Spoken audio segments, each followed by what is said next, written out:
రైతు బంధు ఇచ్చే విధానాన్ని కూడా మారుస్తాం. మేము అదే పెడతామని కదా దాన్ని ఏదైందో చెప్పేది.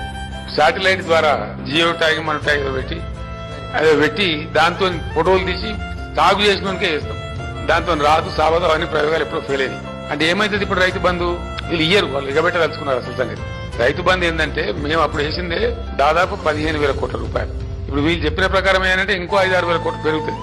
సంవత్సరానికి నెట్ మనీ 21,000-22,000 కోట్లు పే చేయాలి. చేయలేమని తెలిసిపోయింది వాళ్ళకు. తెలిసిపోయి దాన్ని ఎగబెట్టాలా.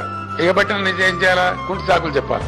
ఆ కుంటి సాకులకి ఏంది, మేము శాటిలైట్ ద్వారా తీస్తాం, పంట సాగు చేసినోడికి ఇస్తాం. అంటే ఏమనంటే ఇప్పుడు సాగు చేసినోడేవాడు, సాగు చేయనోడేవాడు ఓడియాలా. మళ్ళీ ఏ అగ్రికల్చర్ ఏఈఓనో బీఆర్ఓనో సర్టిఫికెట్ ఇవ్వాలి. సర్టిఫికెట్ ఇవ్వాలంటే వాడు లావు అంటాడు. గ్యారంటీ కదా, తప్పని తప్పదు కదా.